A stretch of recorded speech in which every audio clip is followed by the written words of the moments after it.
ci biir organe de presse mu tudd ci biir entreprise boobu.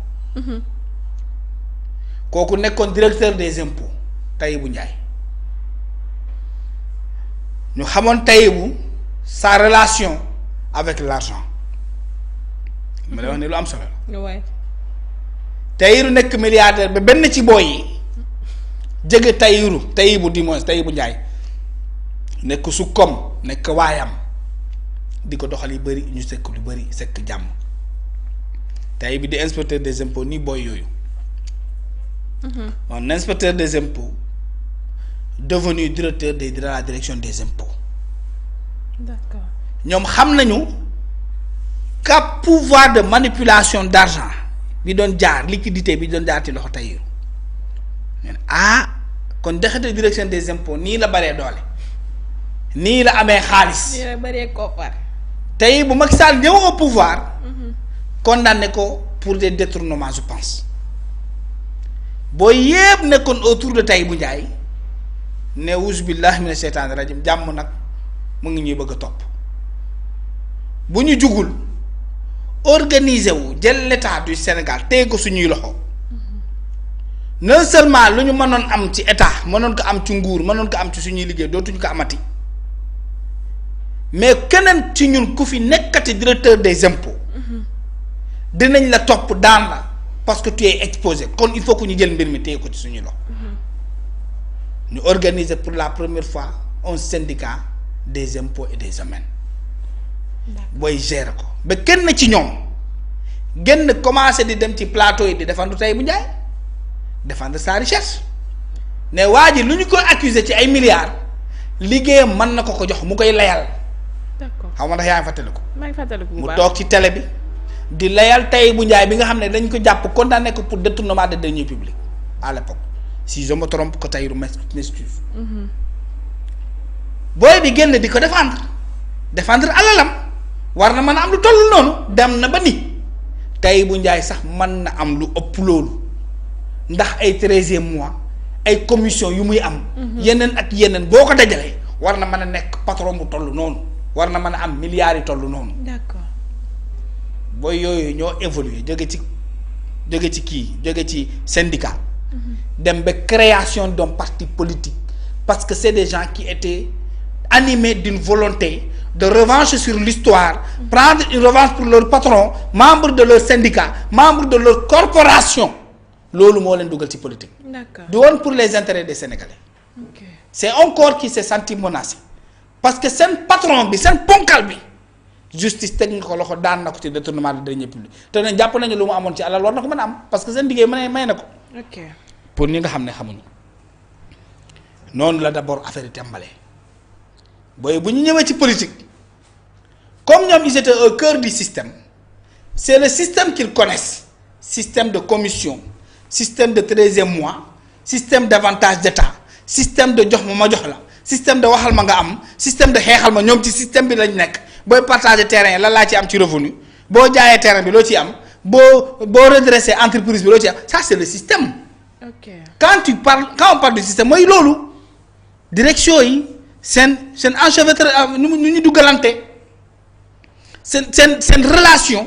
xaalis bi nu muy doxee ci seen biir booy loolu la ñu xam te loolu mooy système. ñun kat bu ñu jugul non seulement ce système va ñu perdre mais jàpp nañu ponkal bi suñu ponkal. suñu naanaan bi tëj nañ ko kon ñun ñii suba mënuñu mucc te ay politiciens ñoo jege ci biti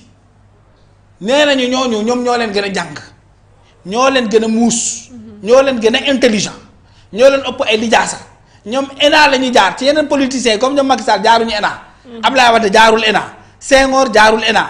Abdou Diouf rek moo jaar ENA je pense ENA oui mais les autres non léegi ñoom nee nañ comme ñuy jaar ENA ñoom ñoo gën a muus ñëpp. ñu ne léegi comme ñoo gën a muus ñëpp il faut que ñu jël l'état téye le système entre leurs mains. D'accord. La création de Pastef arrive dans le terrain politique et pour se faire entendre maa ngi ci sa question bi pour se faire entendre procédure bi ñu ne ils attaquent le système. ok ay sàcc lañu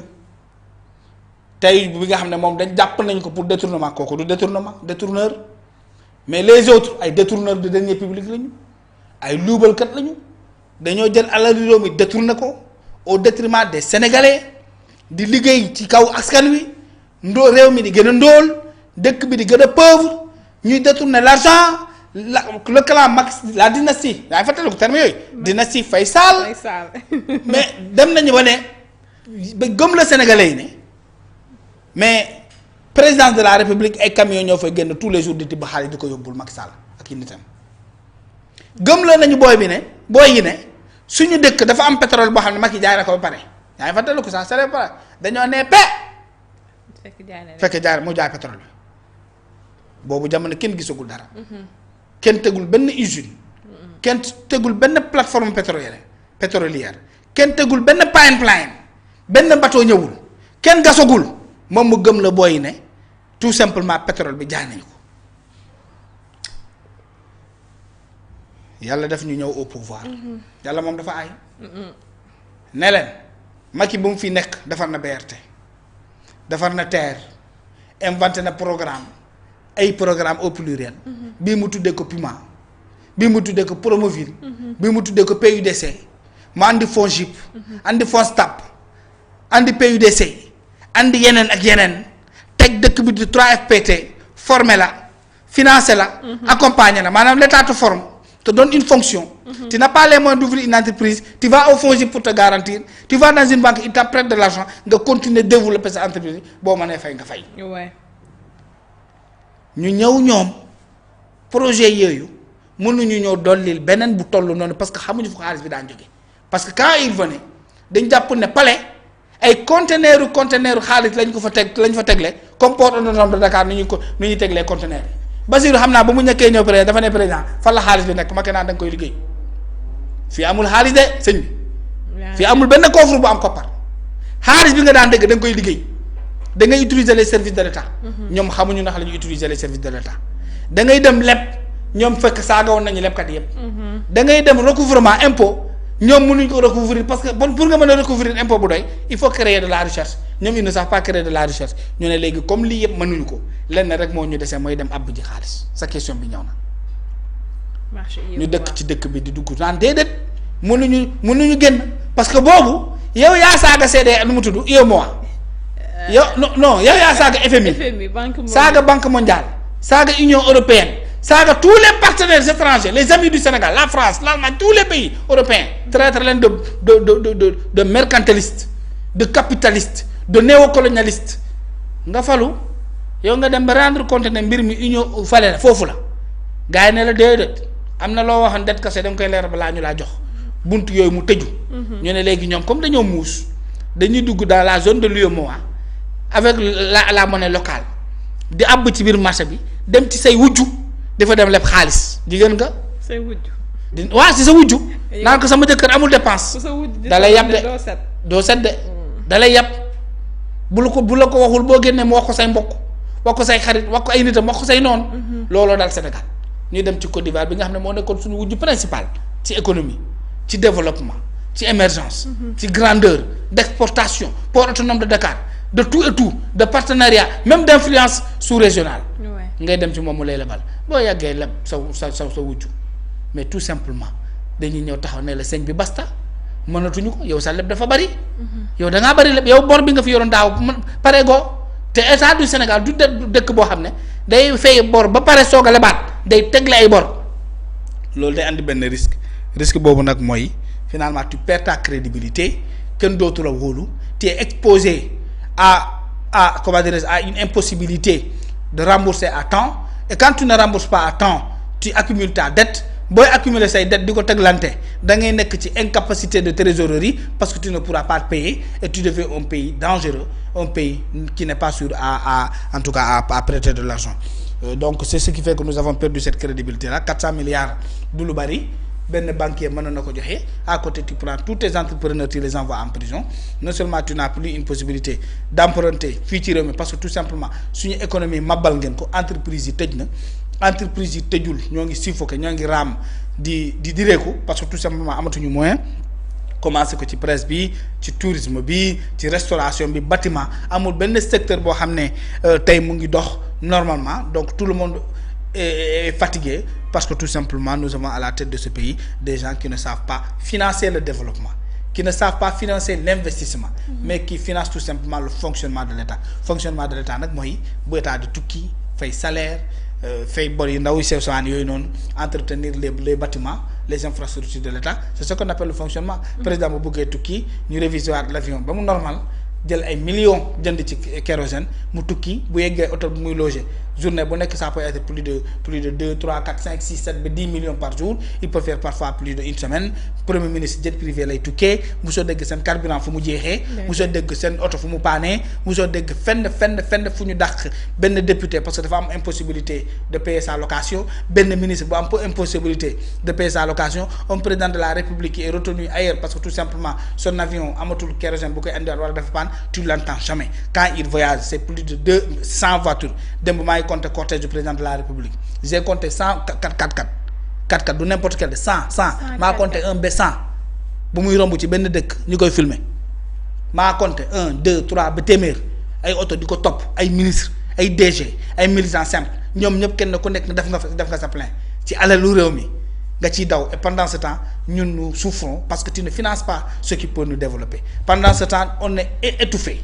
on est contraint à souffrir à subir cette incapacité de ce pouvoir à faire face aux urgences et les urgences c'est quoi mooy l'électricité que tu dois payer chaque 15 jours les urgences c'est quoi mooy li nga xam ne moom nga war a jox soxna si mu dem jënd ndugg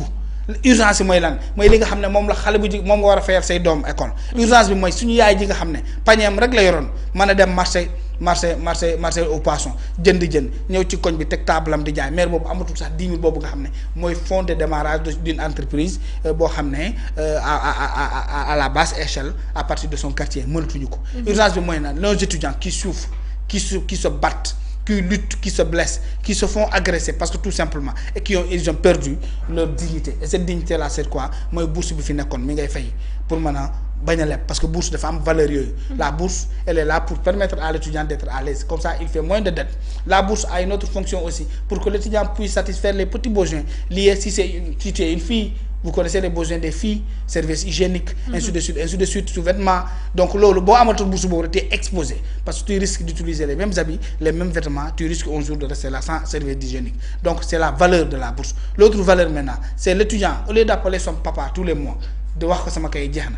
bourse boobu mën laa dimbali nga jënd say kay bourse boobu yëpp am na tey rupture dafa am cassure on ne peut pas payer comme on paye parce que tout simplement à la tête de cet état nous avons des gens incompétents incapables d'utiliser à bon escient xaalis boobu ñu leb li ci gën a métti yëpp madame léegi c'est que tu produis du pétrole yaa ngi koy jaay di muucu di tànk di def ci ay baril di dugg ci ay bott di jaay mu nekk ay milliards kenn xamul milliards pétrole boobu noonu fan lay dugg ba mu impacter le Sénégalais des villes le Sénégalais de la campagne même le Sénégalais de l'extérieur parce que tout simplement dans notre code minier on dit que les ressources naturelles toutes les ressources naturelles n'appartiennent pas à l'État du Sénégal appartiennent au peuple sénégalais c'est Macky Sall qui l'avait mis dans le code minier parce que kooku au moins il avait le sens de la responsabilité humaine il comprenait c'est quoi le peuple quelle est son implication fan mooy son degré de pauvreté mu dugal les bourses familiales parce que Macky Sall quand il a introduit la bourse familiale il n'a pas pensé à l'incapacité à l'État de payer ses bourses mais à la puissance de l'État d'être novateur d'être inventif de créer des recherches qui puissent permettre nga tànk foofu dugal ko ci bourse familiale bi suñuy waajur di ci jot pour mën a souffler par 3 mois. Parce que Macky Sall quand il a inventé la bourse il n'a pas pensé aux difficultés que nous rencontrons aujourd'hui mais Macky Sall a pensé à la capacité de production financière du pétrole et du gaz qui permettrait de compléter ce gap-là qui permettrait de financer cette caisse-là de mettre de l'argent dans cette caisse pour pouvoir respecter cet engagement du Sénégal à développer ce qu'il a appelé ingénieusement la politique d'équité sociale et territoriale. Gars yi ñoom ñu ñëw yàq loolu lépp un pays qui a du pétrole tout le discours des acteurs politiques mooy tiital ñu ne nu muñ leen tiital ñu ne mooy loolu ngeen tànn bi ngeen tànn mooy tànn souffrir tànn ndóol tànn baadoolo tànn mine essence bu cher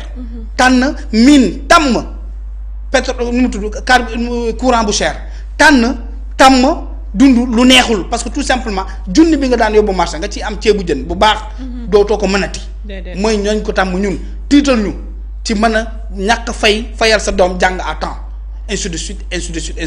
bu suy tard alors que loolu ce n'est pas normal madame dañu yor pétrole yor gaz am or am zircon am 700 kilomètres de côte des richesses halieutiques inestimables en plus de 4 millions de terres arables boo développer l' agriculture à moindre échelle dem Chine jënd tracteurs yi ndaw yooyu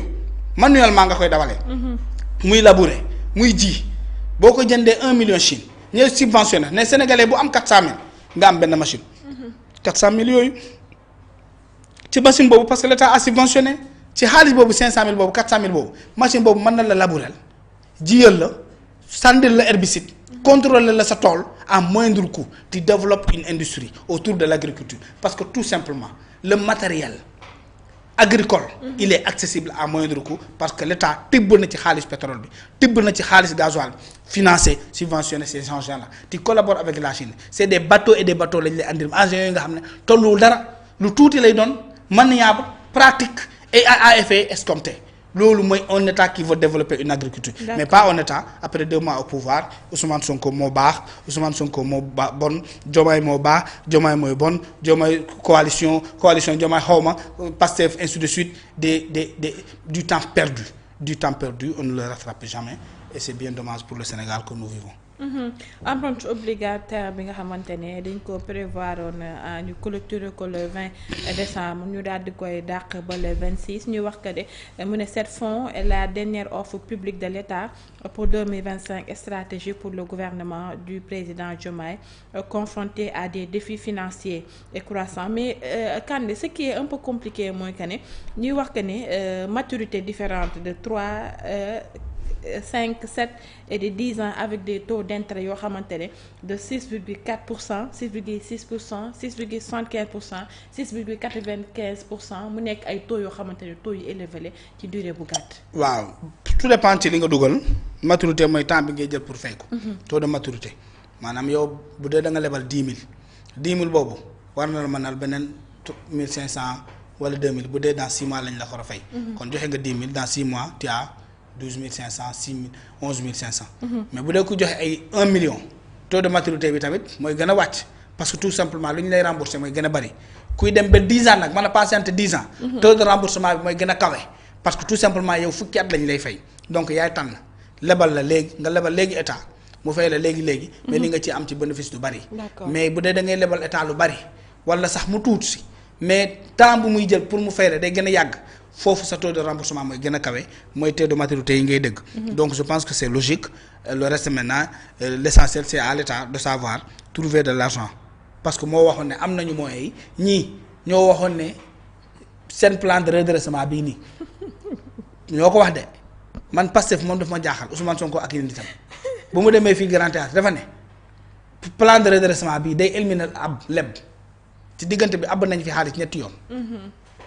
mais est-ce que leb bi sénégalais sax ñu ngi koy sentir. non mais ab duggul fenn loolu kay may laa wax ni yëpp sama exposé bu gudd yëpp wax naa ko loolu mooy mbir mi yaa ngi leb te ngeen xamul fu muy dugg. fu muy dugg mooy président jet privé premier ministre jet privé président avion national avion militaire seen privilège seen noos di lex di chantier ku defar sa cap bind fi bu dee Waly Diouf Bodiang nga def Waly W la non. waaw Diouf Bodiang WDB bu dee Ousmane Sonko la ñu defaral la OS wala def pro. bu dee Bassirou Diomaye Faye la ñu def Bassirou Diomaye Faye BDF ku sol leneen rek war nga sa morom ne yow ci nguur gi nga bokk et pour quelle raison pourquoi ces initiales sur leur habit pourquoi ces initiales sur les casquettes qu'ils portent qu'ils mettent les initiales du Sénégal c'est le Sénégal qui leur a confié mooy lebal mais ku génn rek ostentatoirement il faut que nga wan ne yow ci nguur gi nga bokk jubal jubbanti boo xam ne benn njëriñ amoo ko ci réew mi dégg nga Bassirou Diomaye Faye quand il s'est rendu à Ziguinchor nee na je suis venu visiter les réalisations du Promoville programme non vous imaginez man président Bassirou Diomaye je suis venu du gouvernement de Macky Sall Promoville ces gens ne sont même pas capables d'inventer des slogans pour de nouveaux programmes mënoon nga jël sa Promoville soppi tur bi tuddee ko neneen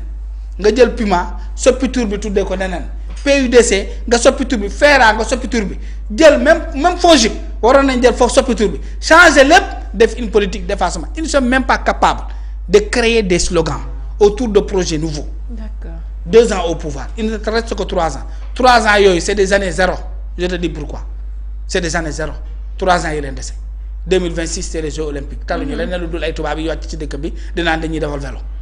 Jeux olympiques boobu dañ ko waroon reporter amatul sens muy ñëw Sénégal. ndax la dañ ko fi war a jële amul benn njëriñ amul benn njëriñ sénégalais lekkuñu naanuñu ñii ñoo ngi perte seen liggéey ñu leen di dàq ci seen travail. ñu naan ay Jeux olympiques ci dëkk bu naat ci dëkk bu am jàmm. mais le legs là ce qu'on appelle l'héritage ban héritage fan nga dem ci Ndakaaru gis ñu ngi defar benn piste pour vélo da nga gis fan nga dem ci Ndakaaru nga gis ñoo ngi defar stade bu bees ci biir Ndakaaru pour ñu naan au moins athlétisme basket ak yeneen mais ils se basent sur les infrastructures qui sont déjà là alors que les Jeux olympiques laissent aux pays organisateurs ce qu'on appelle les héritages mooy les infrastructures qui sont créées 83 milliards on parle de 83 milliards pour les infrastructures fan nga gis lu baax lu dem ci corniche bi dafa ay doodaan ay defar ay affaires sociales. mais état continuité la Kanté. mais non je ne parle pas de continuité j'ai dit que les Jeux olympiques qui arrivent à Dakar bàyyiwuñu fi dara foofu laa lay waxee de du continuité bi de. d'accord li ma lay wax maanaam les Jeux olympiques ne nous laisseront absolument rien du tout alors que tous les pays qui ont reçu les JO. amul jeexital yaa ngi dégg day am jeexital d'abord sur le plan infrastructurel parce que l'organisation mère mondiale de ces Jeux olympiques là donne de l'argent aux pays organisateurs. joxuñu ko xaalis boobu pour muy noce pour mu tabax fu ñuy dawalee vélo pour basket pour yeneen yi nga xam ne ça entre dans le cadre de ces Jeux olympiques là malheureusement on n'est pas dans cette dynamique malheureusement aussi ça ne sera d'aucun apport pour les Sénégalais parce que 2026 sera aussi une année zéro 2027 mooy lan ça te rappelle rien du tout 2027 c'est les élections locales. oui ñoom ñëpp dañuy wër ci dëkk bi Tambambalu di taxawaalu 2029 moo ci 2028 moo ci topp de mooy élection présidentielle.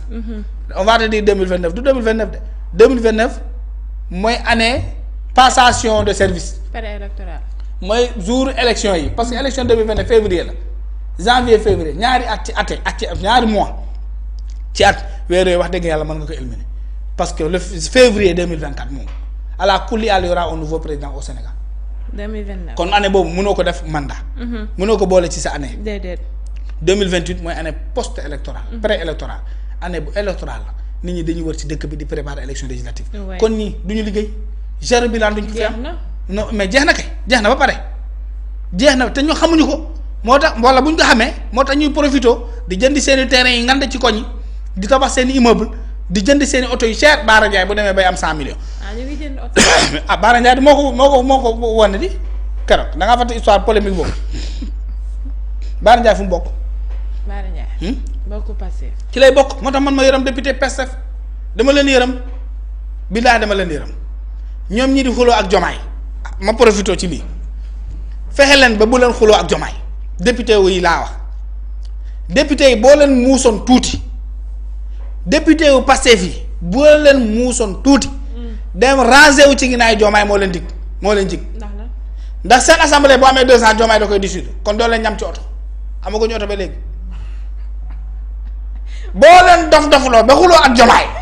kat polémique bi fi jël ñaari at fekk leen ci seen assemblée nationale jomaay day tas assemblée nekk na député boo xam ne ñamul benn oto loolu mu doon gàcce gu rëy Macky au moins ces députés yi defoon fi 2 ans jënd na joxoon daan na leen jox weer wu jot benn montant ñoom ñëpp demoon nañ ci banque yi lépp am oto waaye yéen Pastef Ousmane Sonko ak Diomaye kenn joxu leen benn franc pour ngeen mën a leb oto amoo leen oto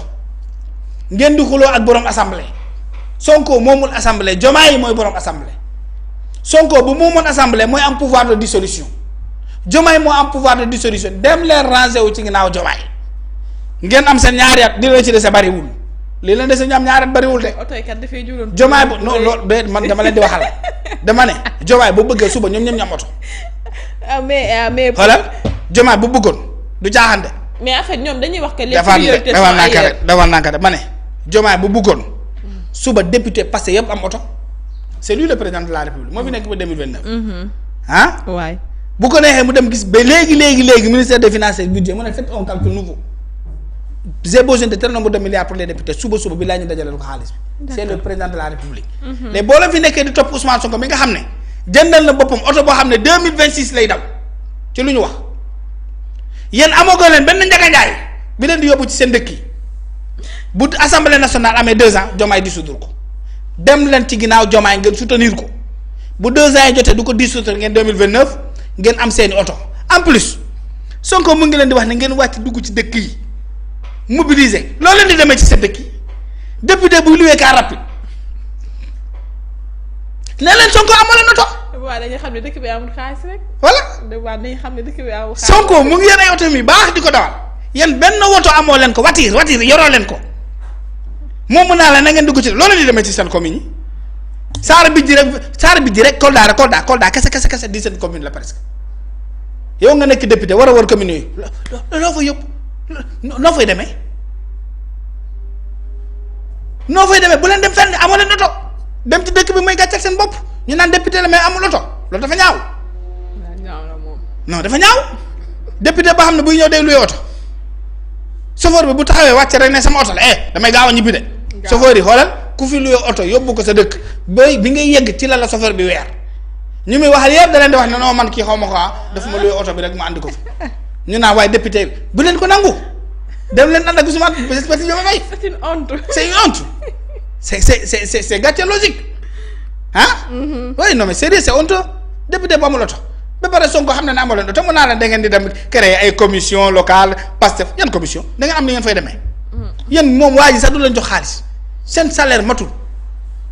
waa ji du maye dafa nay dem leen ci Diomaye